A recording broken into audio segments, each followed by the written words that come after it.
Okay, what you're fixing to watch here is a very, very sensitive subject pertaining to Homeland Security, and it's also pertaining to some of the things that has initiated this type of response coming from these Fox News broadcasters here. Those that have any type of knowledge about our government and about certain things that goes on in our government, I think that you will find this particular video encouraging, hopefully, in understanding how far that we have gone as a nation. I believe in left field to the degree of having to do things that ordinary free democracy governments don't have to do. But whenever you have a society that has turned so abruptly crazy and so abruptly violent, we really didn't have no other choice other than to use these type of means in trying to make sure that we protect ourselves, especially since 9/11. If you would, please listen. Well, the U.S. is assessing the damage of one of the most significant intel leaks in American history. But how does it compare to past breaches? And what can we learn from the impact those had on U.S. policy? Let's go off the wall to find out.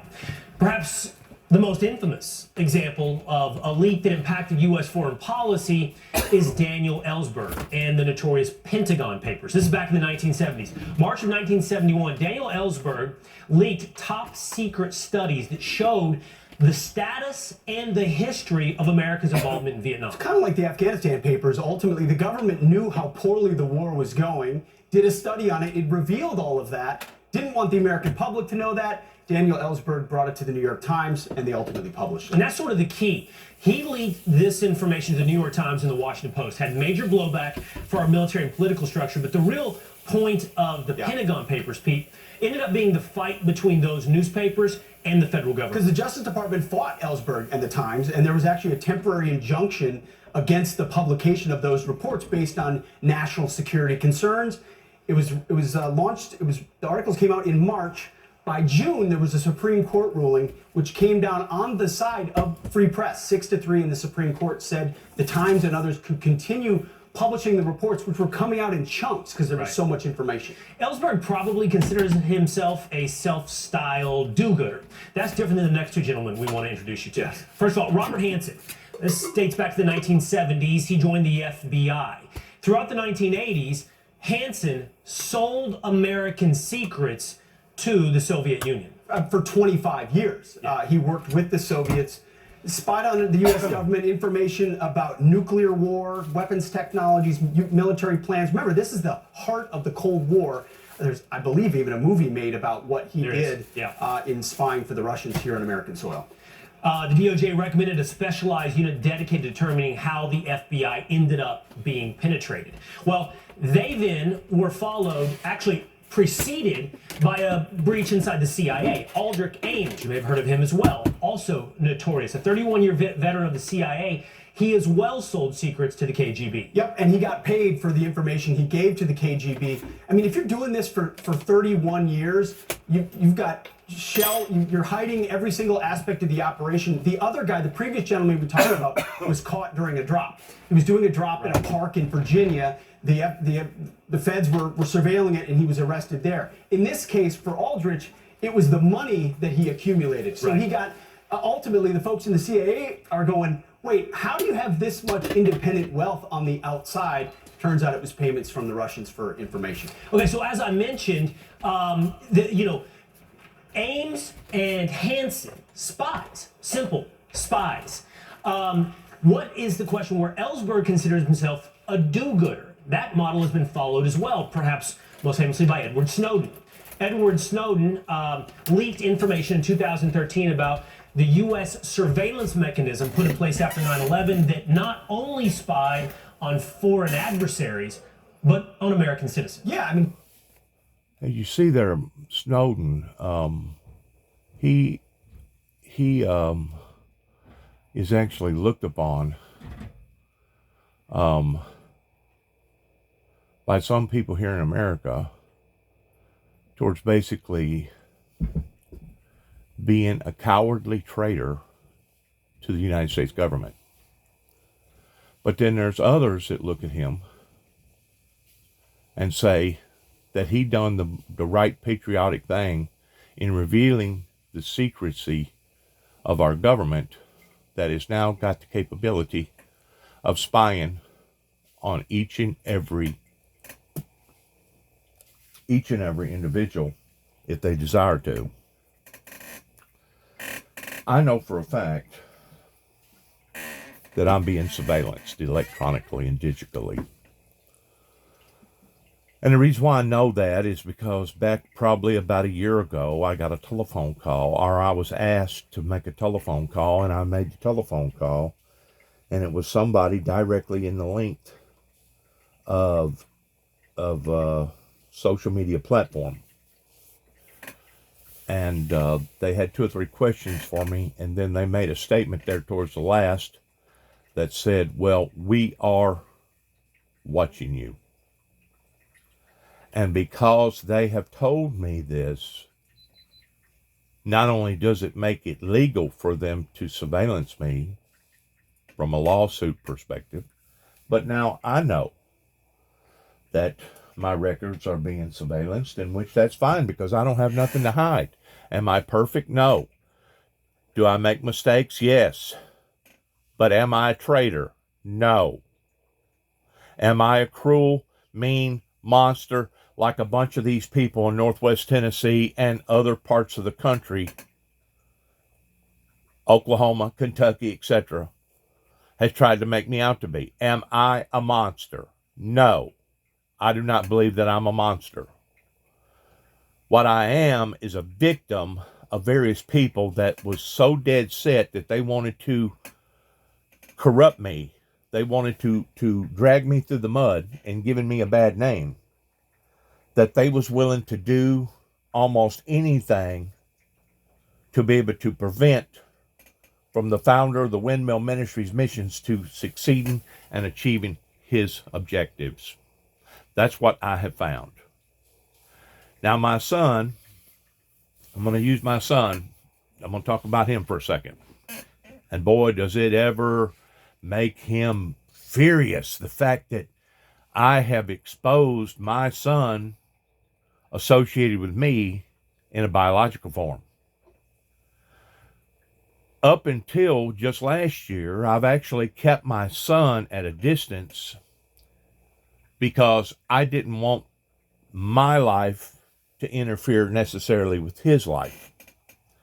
But then whenever he opened up the way that he did with his now present wife from Ukraine, Sevilla or something like that. I can't even pronounce her name correctly. I've never met her. I've never talked to her. And to be quite frank with you, I probably won't. It was my son that after my wife walked out of my life in 2005, while I was living in Lexington, Tennessee, basically done the exact same thing. And you would have thought that a true son, if he was true at heart towards being your son, that would have been the time that he would have wanted to have drawn closer to you rather than drive a wedge between you and him. But I seen what was going on. I wasn't going to kick up. I wasn't going to raise Cain about it. You know, I tried to help him in 2000. I think it was in 2009, whenever the ice storm hit up here in Kentucky, that desecrated about 70 different counties. I worked for an outfit in Mayfield, Kentucky at the time, that whenever I got through helping them for almost 2 months, until they got all their power on and got things up and going, they rewarded me, and they didn't have to do this. They rewarded me by telling me, well, Dennis, we've got a cooler back here full of all kinds of meat. Feel free to go back there and get all you want. And why 2 individuals supervised me. I backed my truck up there and basically filled the whole back end of my truck up with all kinds of T-bone steaks, ribeyes, pork chops, sirloin steaks. I mean, you name it. Anything to do with a cow, it was put in the back end of that truck. Well, I gave probably about 200 pounds of that to my dad and my two older brothers that lived here on this property. And of course, I still had probably about 3/4 of that left, over 500 pounds of meat that I took to Memphis to give to my son, because I knew that that he was raising those 3 boys down there in Memphis, and that any type of help like that would be a good thing. Well, he went ahead and accepted it begrudgingly towards letting me drive down there and put it in his freezer. But then about a month later, he come up with this idea, well, you probably stowed that. And, you know, it's little things like that that my son has popped off about that has really, really irritated me to no end. It really has. And to think that about 2 weeks before Christmas, he don't realize that I've been monitoring his life. I've been surveillancing his life towards everything that he said and done. And I've been putting it either in the back of my mind or actually documenting these things, because I know that my life is being surveillanced. Whenever I'm pushed out there into the eyes of the public, there's going to be certain people that I deal with and that I associate with that if they're beating me up, if they're cruel to me, if they're deliberately trying to set me up, or if they're bad to me, those events are going to be recorded in my life too as well. Just like what happened whenever I moved to Tennessee in 2014, and I had all this hullabaloo that broke out in my brother and I in our lives here. They didn't realize that the whole time they was being surveillanced. They was being documented. Not just the Sheffields, not just the Ridgeways, not just the Cobles, not just all the other people that come out here that spread bad rumors like Max Morgan's son, and other that David at one time, my brother, had faith in, pertaining to his peers. But all of them was being documented, including what went on in Martin, Tennessee with Randy Brundridge, with Central Baptist Church, also what went on in Dresden and how it went on, how it unfolded, etc., etc., etc.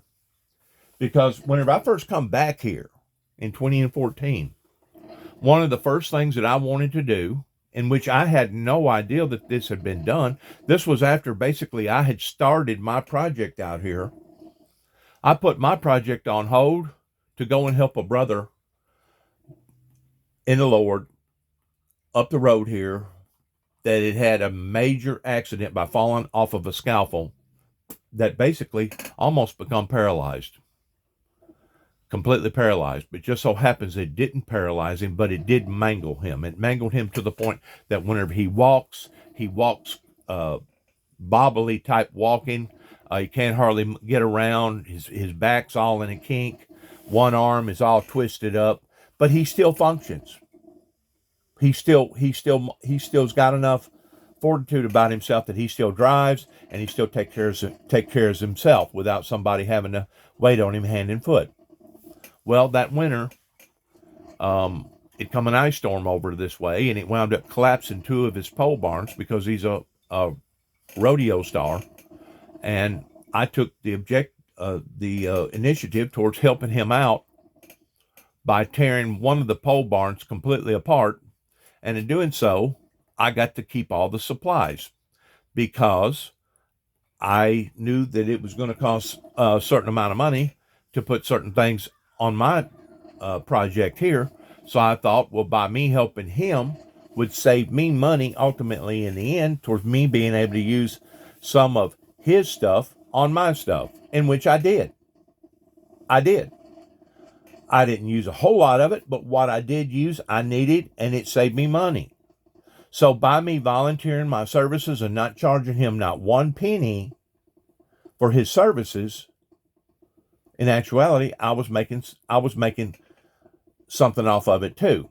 But while I was involved in that that project over there, the aggravation hadn't yet quite set in yet over here at 291 Thompson Road.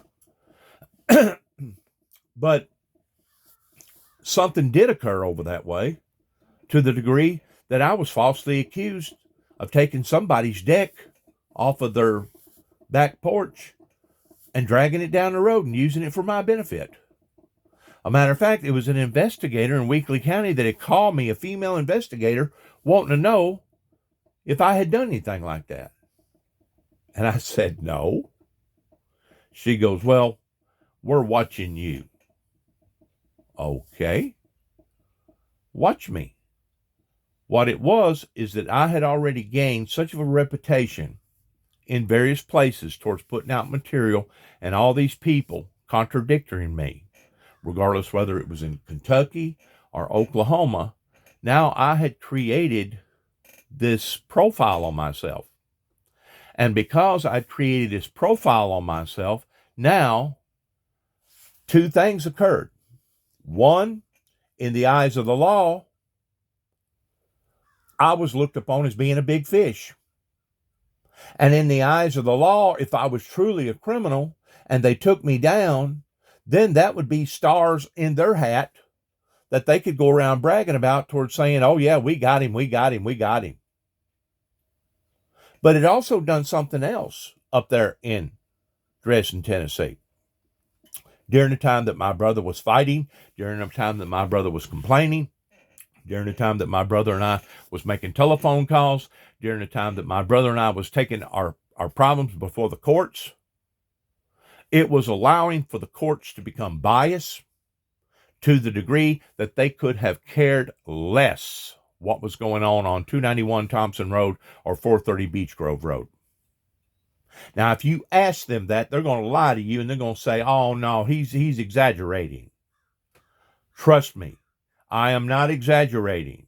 As many times as we took our case before the Dresden authorities, something significantly should have been handled properly and promptly within a certain amount of time. And if it didn't get handled that way, there wasn't no other way for you to look at it other than the fact of dereliction of duty. Dereliction of duty that was being caused because of why?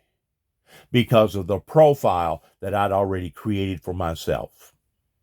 And they had no idea what was actually said and done up in Kentucky, around Grand Rivers, Kentucky, and up towards Land Between the Lakes.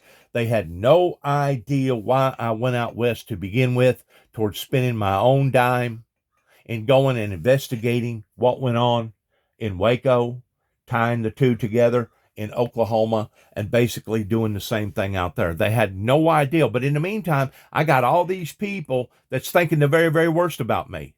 Oh, he's a criminal. Oh, he's this. Oh, he's that. A matter of fact, whenever I was arrested, kidnapped, and drugged back to Trigg County, Kentucky, after the courts had gotten through with me because they was having to keep me in Christian County, which is Hopkinsville, Kentucky, because supposedly Trigg County didn't have enough money to build their own jail. Even though they've had all that enterprise come in and out of there. Well, you ain't going to have money to provide for the people's needs, if you got all the wicked people and the corrupt people that's stuffing the money in their own pockets. But anyways, while I was up there, there was a news agency called Kentucky New Era that had put out basically a 5-column front page deal on me that was trying to associate me with what the investigation that I was involved in out in Oklahoma, towards trying to twist it and mangle it around like I was really this super, super horrible bad person. And in the process of them doing this with their editorial process, they also brought up the fact that I have to this day no earthly idea that I had made claims that I was going to decapitate, I think it was either a state trooper or a police officer over here in Tennessee. In other words, they just come out with any and everything that they could to try to destroy my character and destroy my demeanor and who I actually was. And like I said, to this day, my son, um, he knows who I am, and he knows who he is. But you know what? Whenever you want to live a life of deception in thinking that you're going to be sneaky and people's not going to know who you are, especially your own father, especially the people that's really close to you, that just shows you how ignorant that he truly is. But about 2 weeks before Christmas, after I'd done already sent his wife and him some presents pertaining to the new child that's coming into play, all of a sudden, out of the blue, I get this text message to take a comment that I had made on his wife's Facebook, to take it off and take it off immediately. Well, I never had anybody ask me that before. So it took me a while to try to figure out how was I going to take this comment that I'd made and finally delete it from her Facebook page towards the comments section. Well, I finally figured out, instead of tapping it once or tapping it twice, you got to hit your finger and hold it. And then a window comes up, and whenever the window comes up, then you can either edit it, you can add to it, or you can delete it. So I finally figured it out. And it took me, a few minutes to do that. In the meantime, man, this guy was freaking uproaring. I mean, he was texting me and he was doing this and that. And finally, after he realized that he'd get taken off, I didn't hear nothing. But then about 2 weeks later, like I said, this was about 2 weeks before Christmas, I get this other text, and the text said, "That's the last time that you're going to violate my trust." Bingo. How did I violate your trust? What did I say to violate your trust? The fact of the matter is, he had already done put his face out there on social media platform, which is public domain, without me even having any type of say so, either in towards me being for it or against it. So because he had done that, and because his last name still is Jackson, and because his DNA is still part of my DNA, I actually, while they was over in Land Between the Lakes vacating, I actually put in a memo in my son towards him doing what he was doing, but also that he was in the career that he was involved in, and put that on my Facebook. And he actually texted me back and said, "Thank you for that." In other words, it was like free advertisement. Well, I didn't get into none of the particulars in pertaining to my son at that time, because I didn't really have a whole lot of particulars. It wasn't until last year, whenever they decided to take 3 vacations, that they got involved with the particulars. Well, whenever you put your particulars out there, then that's kind of opening up a brand new doorway for me towards, okay, this is my son. I'm proud of him. I'm proud of the things that he's done. He's recently went to Alaska. He's recently went to Cancun, Mexico. He's recently went to England, Europe during the death, or right in the time period whenever the Queen had died. And he'd done all this all within like a 6 to 8 month period. Less than a year, he went on 3 major vacations that most people only get to take a vacation like that in a lifetime. But he took 3. I didn't say nothing about that. I didn't begrudge that. Matter of fact, I thought that was pretty cool. That if he had that kind of money to throw away, and if him and her wanted to be adventurous towards going to places, I thought that was a cool thing to be involved in. A matter of fact, I even texted him and told him that I was proud that he had finally started taking on the initiative of having more quality in his life, because during the time that he left Memphis, Tennessee, and went to Denver working for Brundage and Bone out there, which is one of the biggest concrete pumping companies, I guess, in the United States, he basically buried himself in work.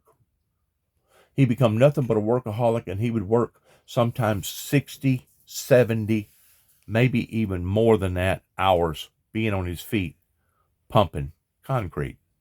Well, in the meantime, he was neglecting the things that he should have been taking care of at home pertaining to his wife and his 3 kids. But not only was he neglecting them, he was neglecting his own health towards abusing his body, and plus he was neglecting his own father, biological father.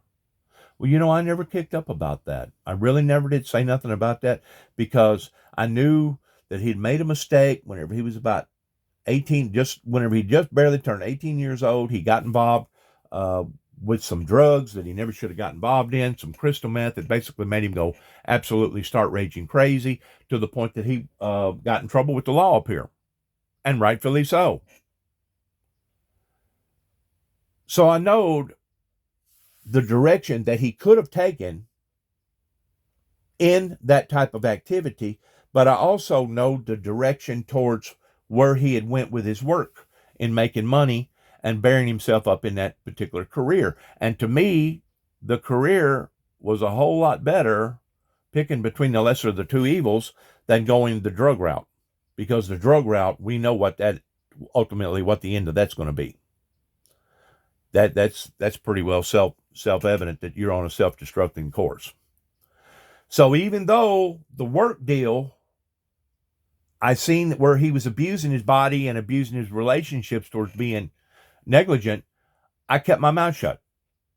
And the reason why I kept my mouth shut is because that's his life, and he can do with his life as he sees fit.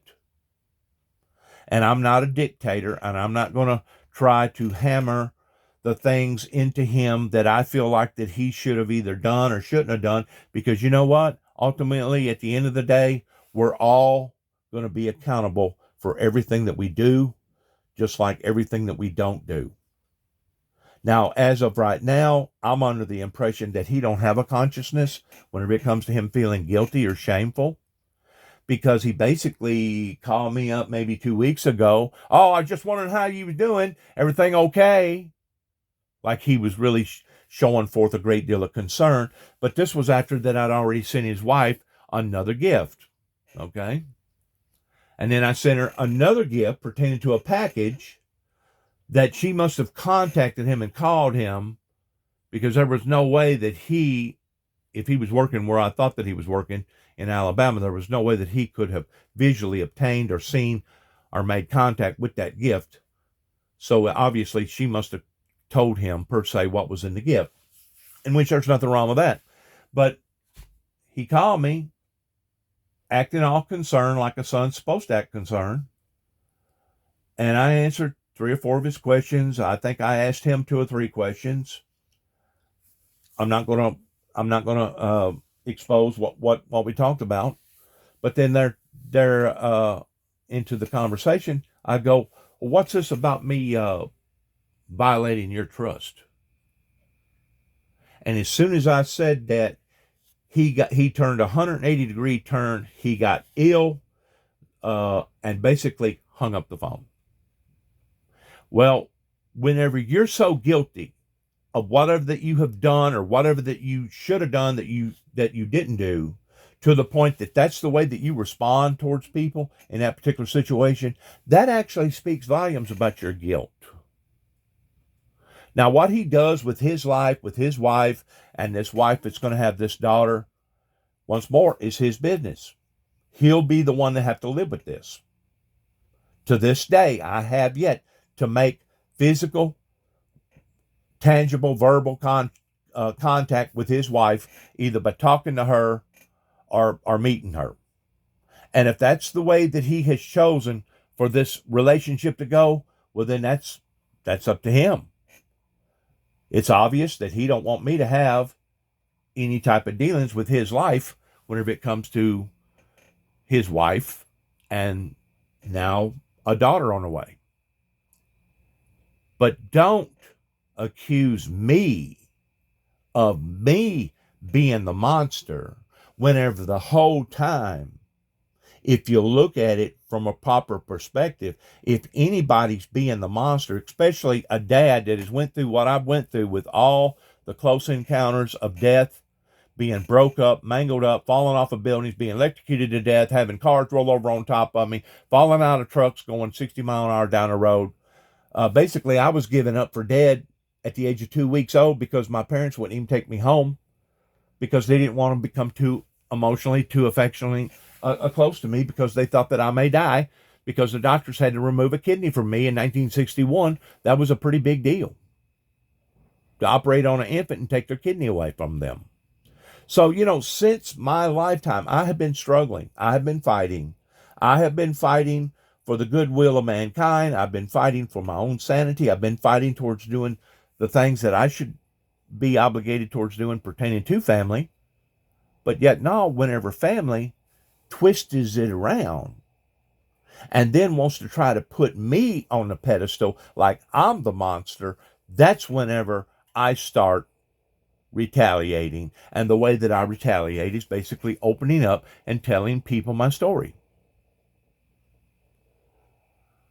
And that's exactly what I'm doing right now to my viewers as we're watching this pertaining to Eric Snowden, because Eric Snowden, to a lot of people in high official government agencies, was looked upon as being nothing more than a cold-blooded traitor to his own people. But once more, in the eyes of a lot of us, including myself, we actually appreciated the sacrifices that Mr. Snowden had brought upon to himself by revealing the secrets of the government. Now, I understand that the government has to take care of the government.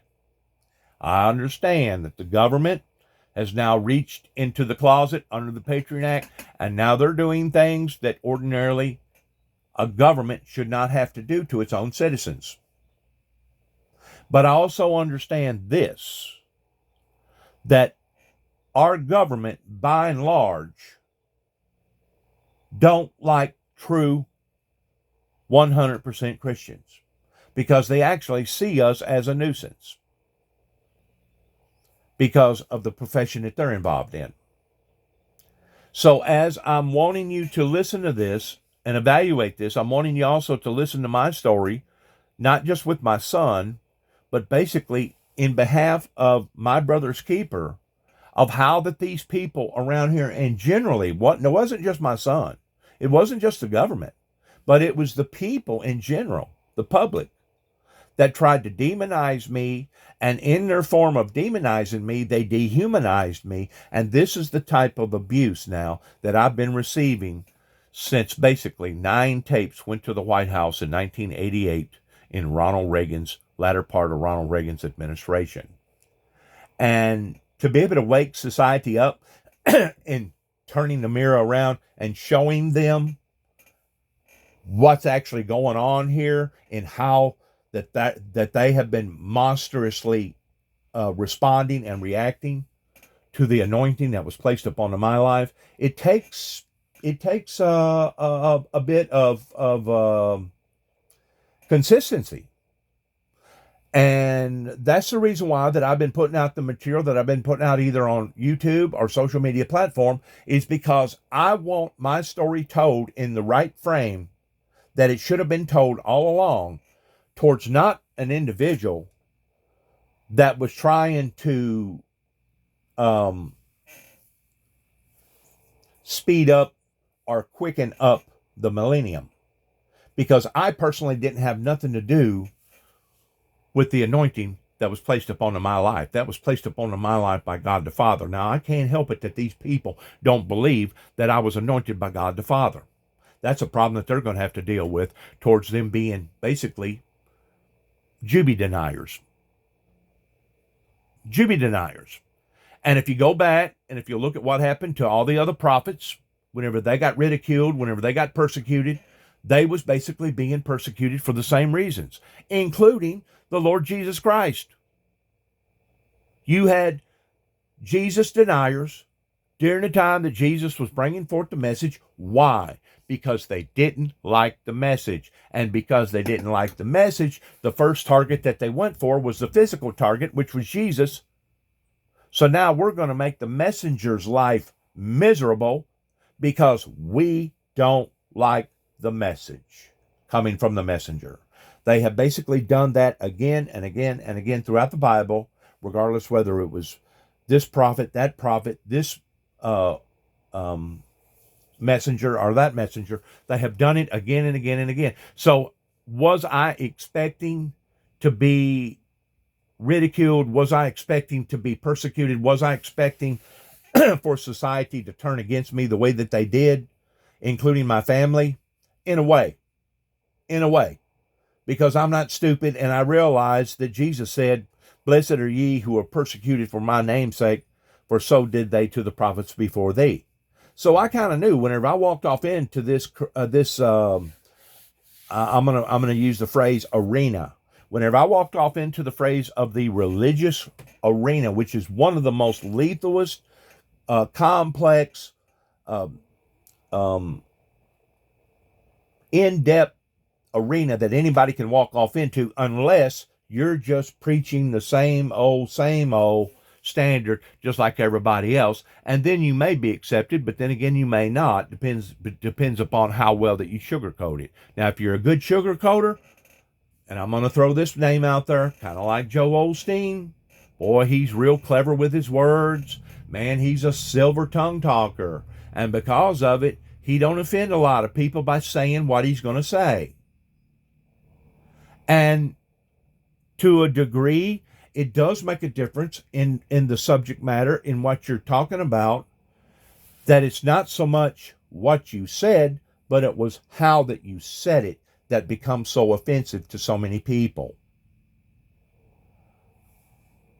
Whenever your son hangs up on you, whenever you're trying to negotiate some sort of an agreement towards what the heck happened to begin with, towards me violating his trust, I'm not a mind reader. I don't have this little crystal ball where I can look into his life and figure out what he's talking about by being that ugly to me. But you know what? I pass it off. I still pray for him. I still love him. I pray to God that this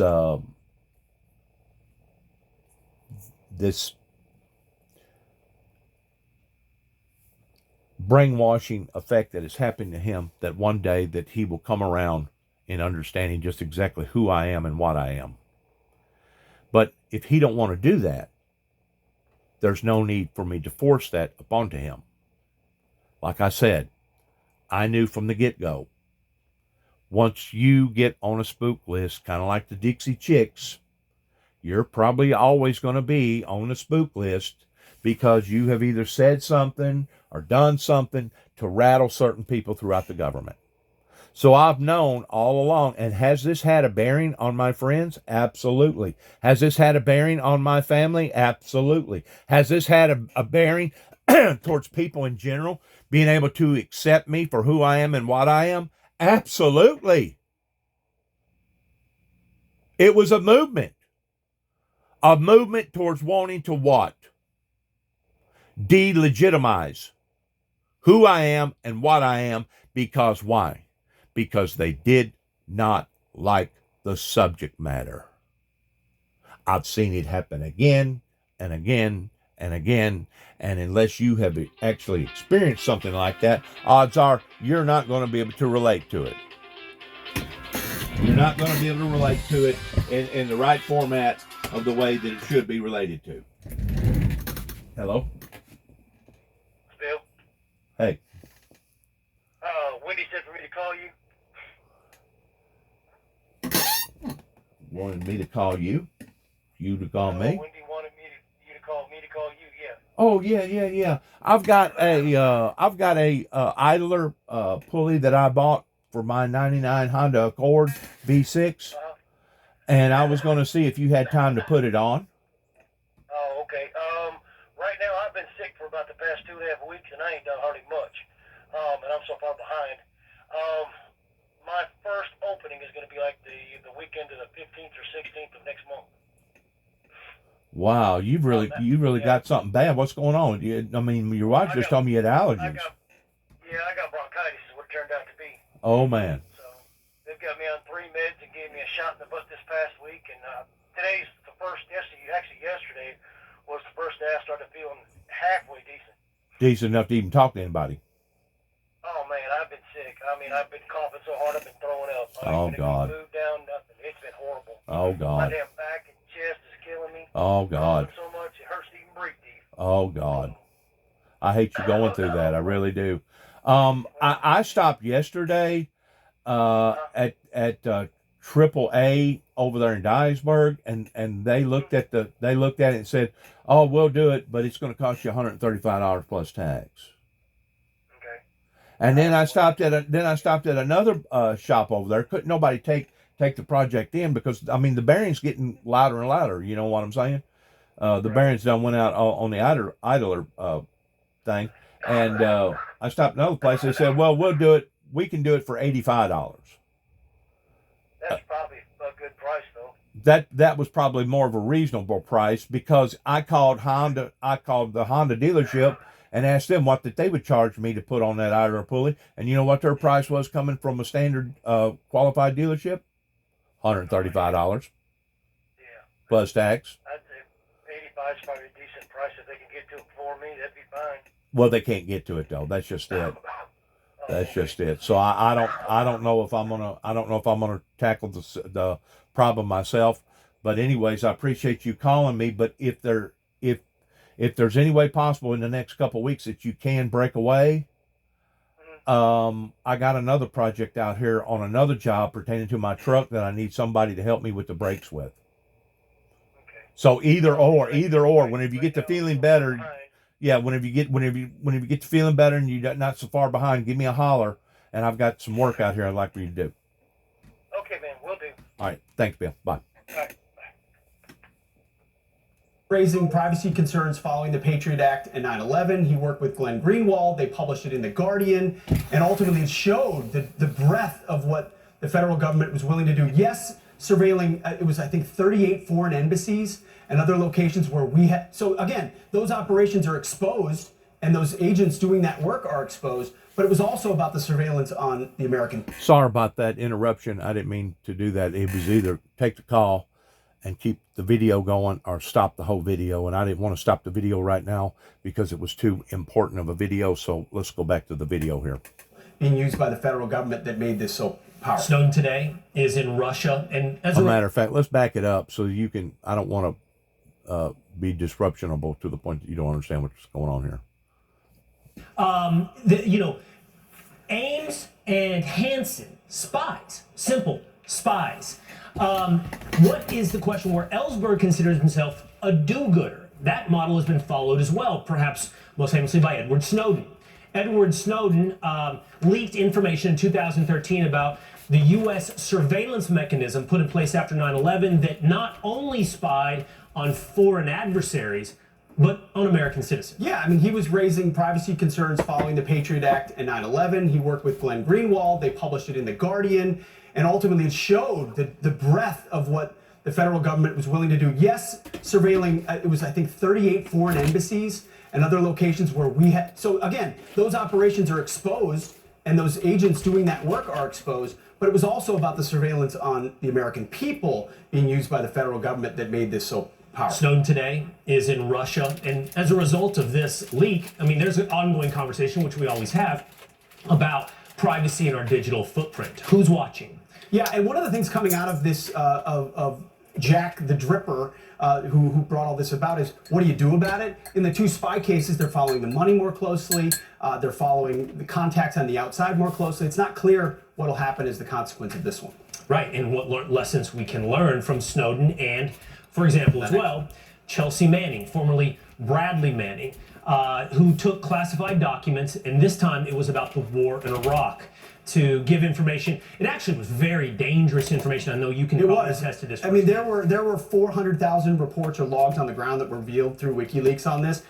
And it did, I mean, the war was already unpopular in 2010, but this highlighted a lot of civilian deaths that had occurred at the hands of coalition forces. Also, the detention at Abu Ghraib, so similar to the Pentagon Papers, sort of in a WikiLeaks style, where he's trying to, in an anti-war way, show what was happening on the ground. Those of us who were there had obviously some different feelings about how it had been conducted, but Bradley Manning certainly got a lot of people's attention. As has been mentioned, when it comes to Jack Teixeira, Jack the Dripper OG, on his Thug Shaker Central group on Discord. He's been charged under the Espionage Act, as was Manning. His sentence was commuted by Obama in 2017. So these guys, by the way, Manning and Snowden, leakers, in Manning's case, prosecuted under the Espionage Act. Snowden's still at large. That gives you some insight to what could happen to Jack Teixeira. Yeah. So you've got anti-war with the Pentagon Papers. You've got two spies, so you know their motivations of supporting the Russians and financial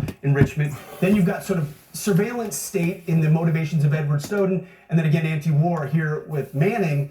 The question is with Jack Teixeira, what was the motive? Was it really just being cool in a chat room, or are we going to learn more here that he had political motives ultimately to sink something or elevate something else? Not just what the motive was, but what will be the impact on our policy and our lives going forward. What does it reveal? That's the question on all of these guys. What does it reveal about our relationships and our daily life when it comes to the government? And that conversation is one we'll continue when it comes to Jack Teixeira. All right, Rachel, over to you. Great stuff. I want to make a comment here on what they're talking about. They're talking about people that has went beyond the normalcy of people basically being in violation of this government towards proper protocol. And anybody, I don't care if you're a young kid, a child, unless you just can't think good for yourself, anybody should know whenever you get to dibbly-dabbling around in top secret government stuff, you're dibbling around with stuff that you shouldn't be dibbling around with. As a matter of fact, I had a phone that got destroyed over my own idiocy, and I had to be out $250 even though I had insurance on the phone. So whenever they sent me a phone, it was a reconditioned phone.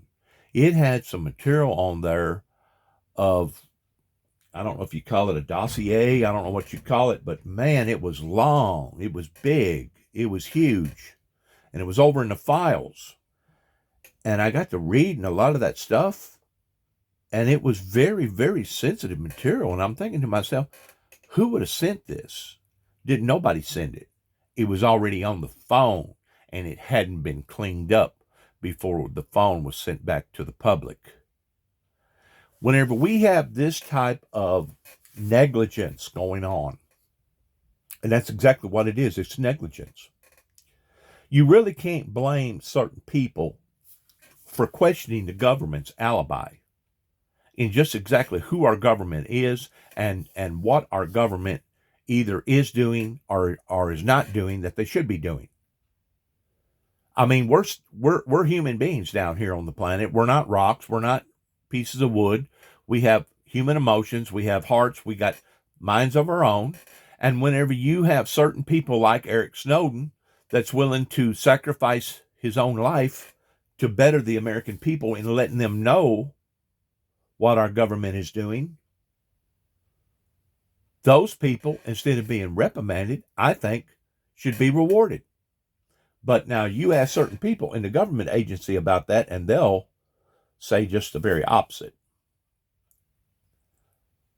What has led the United States government, this is the $64,000 question, what has led the United States government in showing its bad self to the world in how that it is performing upon certain citizens towards eavesdropping or surveillancing people's lives?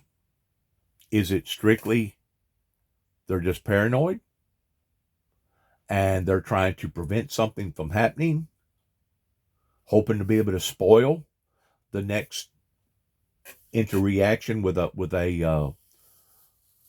I'm gonna use the phrase Unabomber?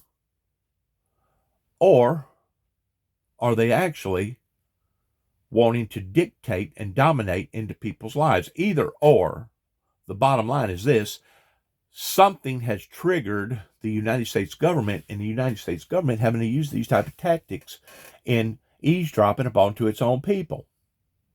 The thing about it is, they brought it upon to themselves in 1988 whenever they decided to go to the far left versus the far right. It was various officials working in the government. Now, I don't know if it was done ignorantly.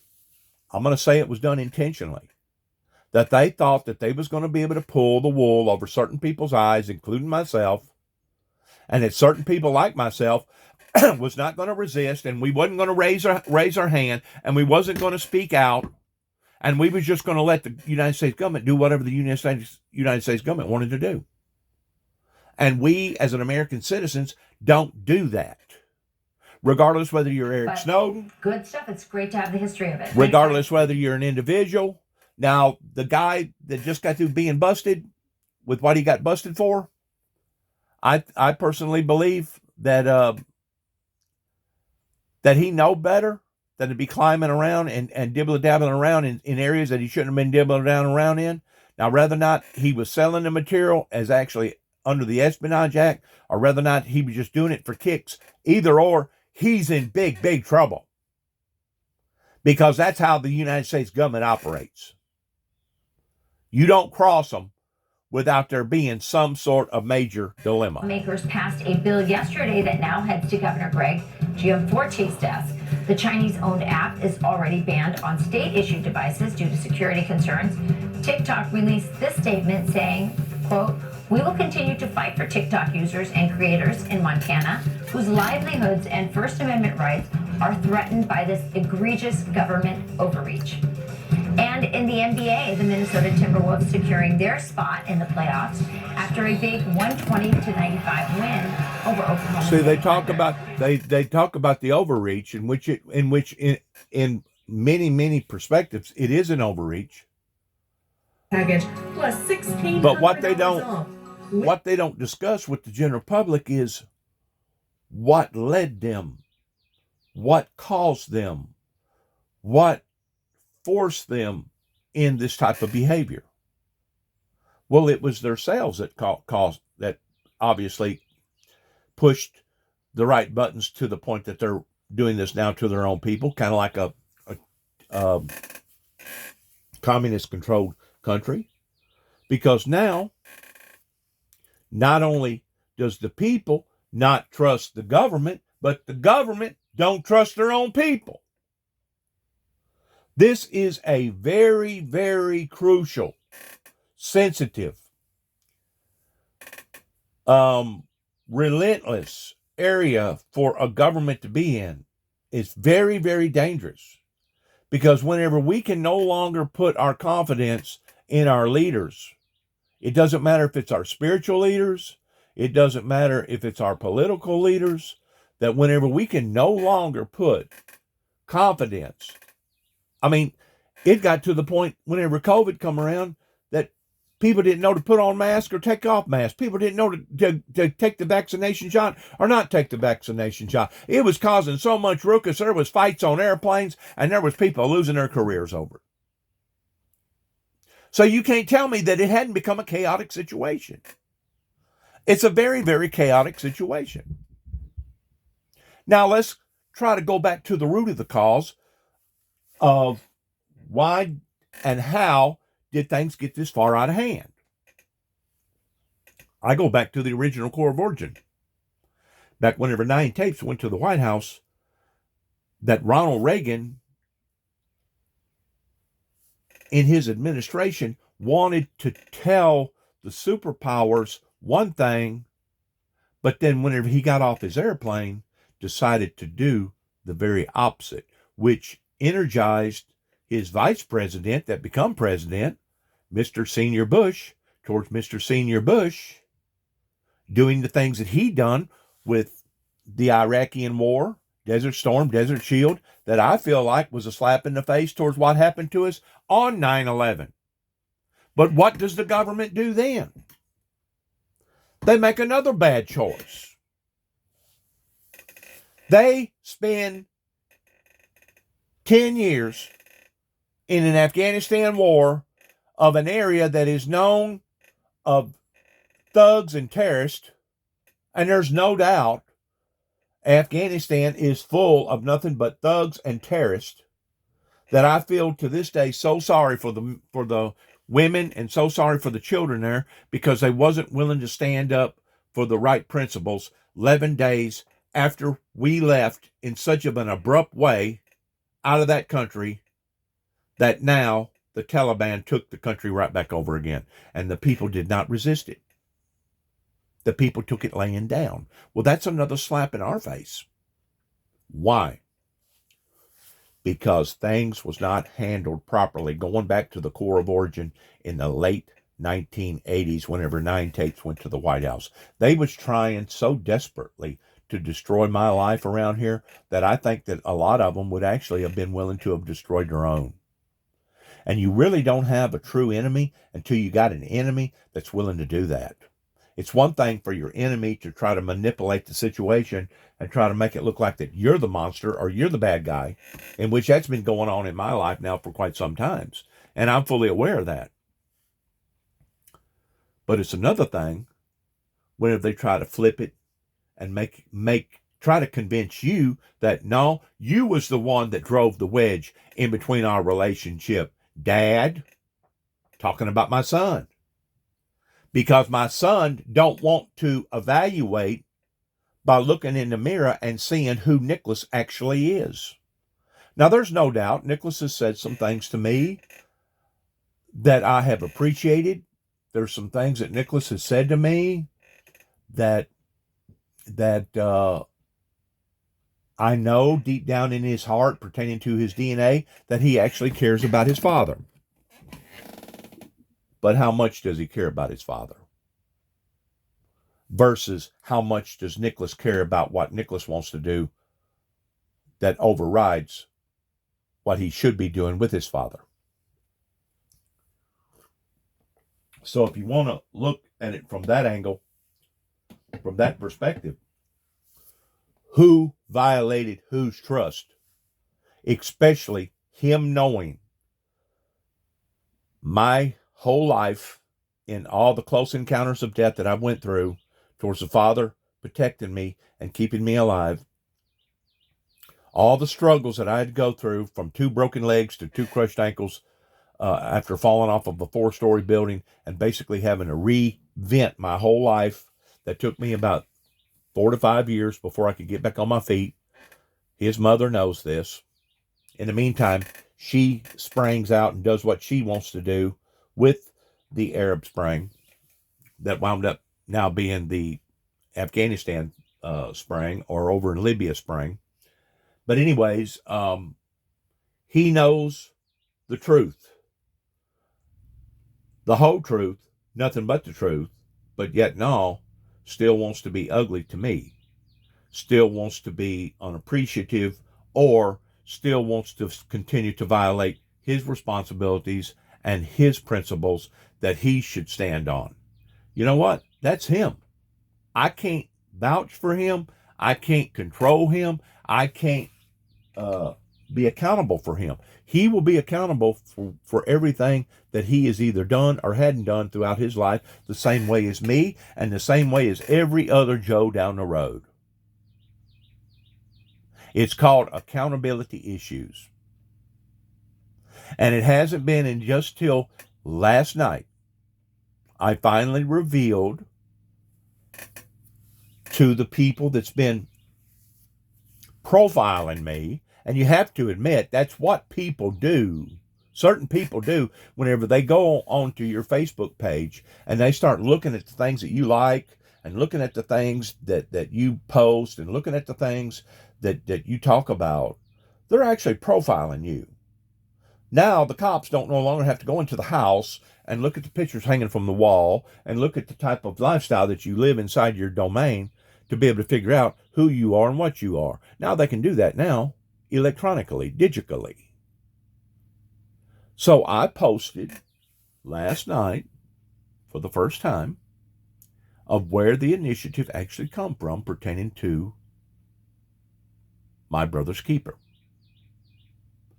And it was actually stemmed from an organization going back into the mid-90s of my brother's keeper, but then Obama picked it up and took it a step further of my brother's keeper.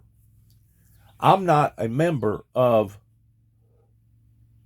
my brother's keeper association that I'm talking about, but I am a member of the spiritual brothers and sisters in the Lord, which is supposed to be just as equal towards one being fair-minded and right and protecting one person's back as that person is supposedly the other person's back. That's not what I've been receiving for the past 30 plus years here in Northwest Tennessee. And the proof is in the pudding whenever I come back here in 2014 and basically all hell busted loose on this property of people that was violating us by coming to this property. Not David and I going to their house are being targeted in other areas that we was the instigators. As a matter of fact, there was an incident with Josh Sheffield that happened with me in the middle of Cydonia while I was sitting there minding my business and them trying to ag on a fight. But whenever you're dealing with people that don't have enough sense to understand this, whenever you're dealing with people that are so messed up in their heads that they want to flip it and turn it all around and act like that I was the one that was creating the problem, even though I was the one that was just sitting there. It speaks volumes of what I've been dealing with now for the past 30 plus years. But it also speaks volumes of what this government has done to itself towards having to show its ugly side the way that it showed its ugly side, and now being exposed. And you have to admit that kid, whoever he was, Jack, showed him up. That had been going on for over a year. Over 100 sensitive files that they recently arrested that guy on. Now, if our government is supposed to be so intrigued about our safety and our well-being, how in the hell could our officials, that is supposed to be top-notch, allowed for that to happen the way that it happened? So whenever it comes to the right hand not knowing what the left hand's doing, whenever it comes to the blind leading the blind, I don't think that there's a better, clear example of it than various officials that has been in the United States government for the past 30 plus years that has made a total wreck out of not only our government, but has made a total wreck out of we the people's lives.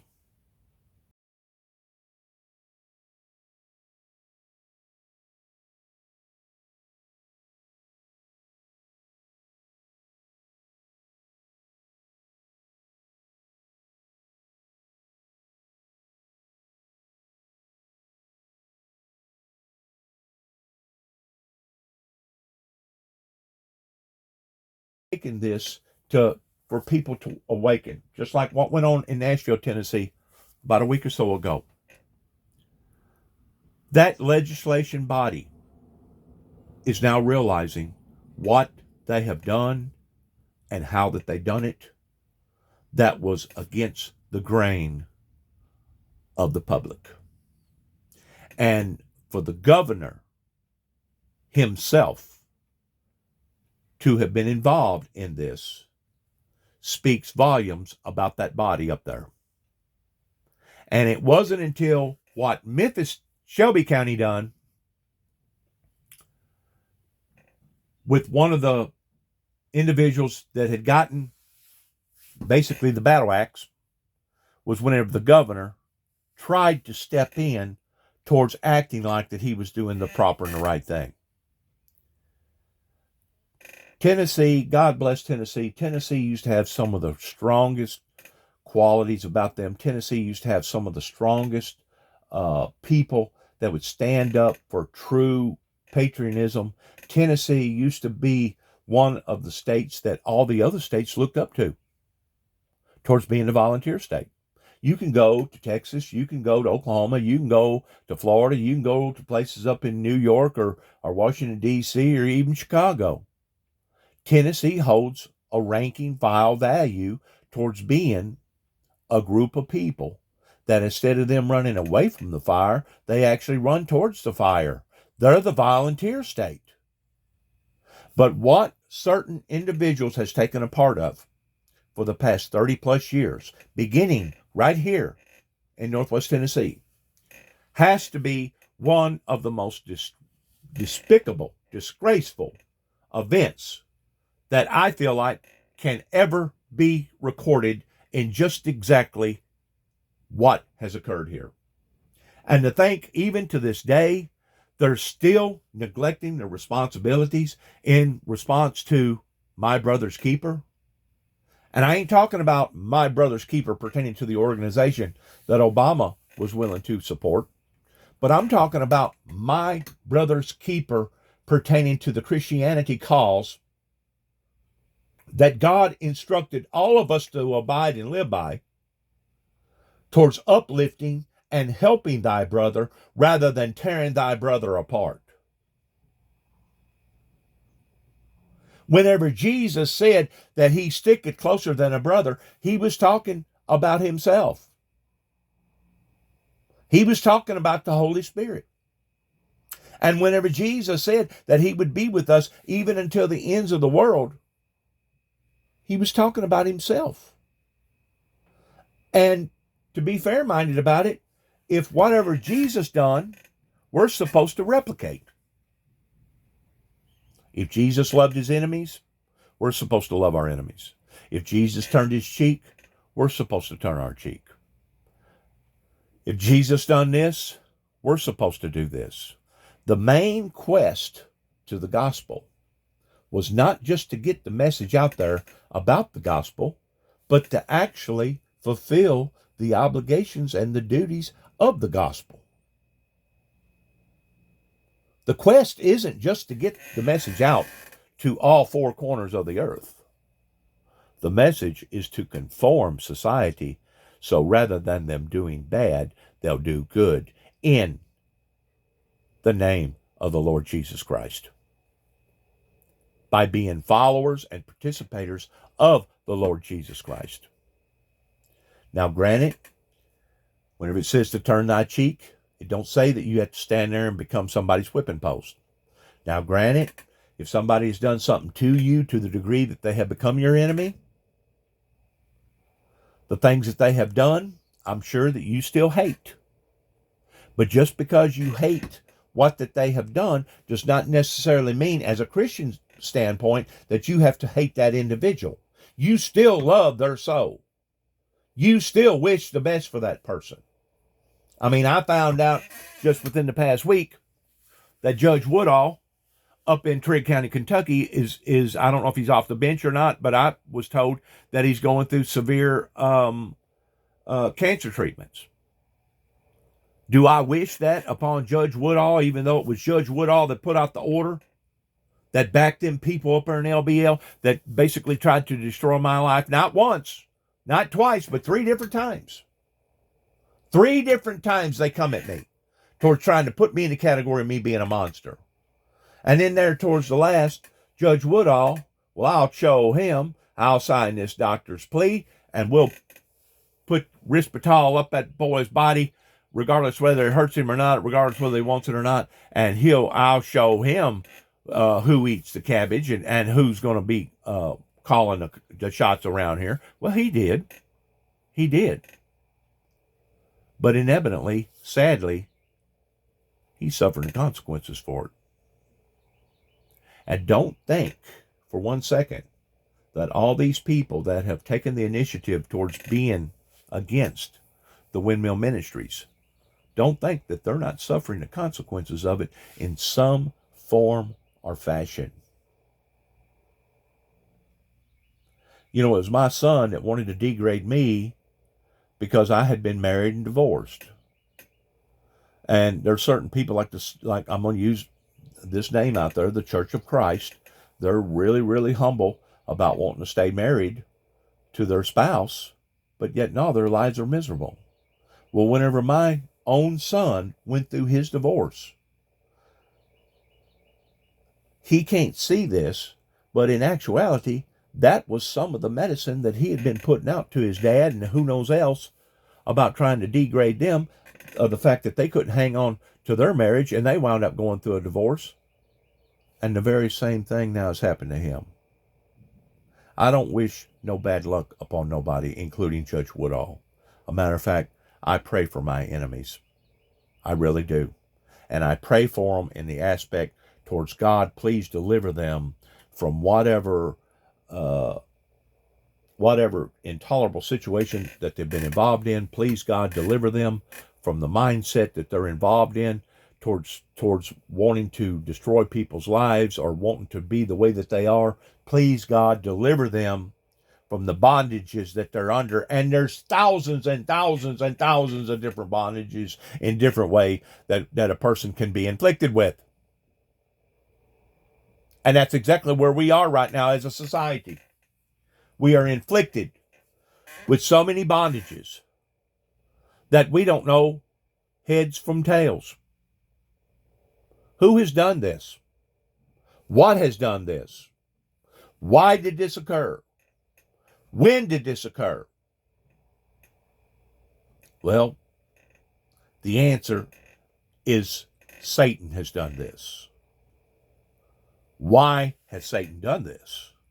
Because Satan don't want to see his final destination that has already been written and chiseled in stone towards what his Achilles heel is going to be.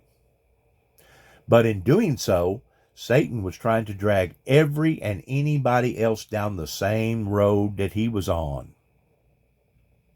So now, because he knows that he has failed, now he's sure enough pitching a fit in bringing forth all these tremendous, humongous sorrows into society. And just one of them that has happened just within the past 72 hours, Fort Lauderdale received over 25 plus inches of rain in a 24-hour period. Almost 26 inches of rain was recorded at the airport or somewhere over in that area. We thought that 17 and a half inches of rain that hit in Waverly, Tennessee, that flooded that little town because of the hills and hollers that made it that much worse. We thought that that was an astronomical amount of rain, in which it was at that time. And they characterized it in a 24-hour period, but in actuality, it wasn't but about 7 hours that went by that caused that much rain. And if the truth be known, instead of it being 17 and a half inches of rain, it was more like 21 or 22 inches of rain. Now, they don't want to talk about that because the bottom line, it was a very, very unusual, harsh event that nobody would have thought that would have ever occurred the way that it occurred. Well, now, these 1,000-year events, and that's what they're calling the deal in Fort Lauderdale, a 1,000-year event, they don't come every 1,000 years. They don't come every 100 years. They don't come every 10 years. But now they're upon us every single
I thank you, Lord, for me still being here, toward me being able to witness to your witness of that in which what you have done for not only me, but what you've done for others.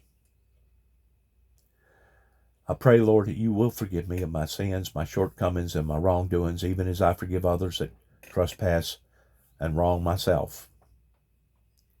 But I pray most of all that your holy divine will be done. No matter what it takes, no matter where it takes it at, no matter how much pain that we have to go through, I just pray, God, that your will be done and that we will conform towards being that in which what you desire for us to be, not only as a nation, but as a global society. I thank you, God, for all of that you have done, all of that in which what you're doing, and for all of that I believe that you're going to do. Futuristically speaking, and speaking in faith that this will be turned around. This too will pass. But let us take note and let us not forget the mistakes so that we will no longer continue to keep making the same ones over again. I pray, Father God, that you will lead us not into temptation, but that you will deliver us from evil. In your Holy Son's name, I ask and praise you of these things. And amen and amen. And shalom.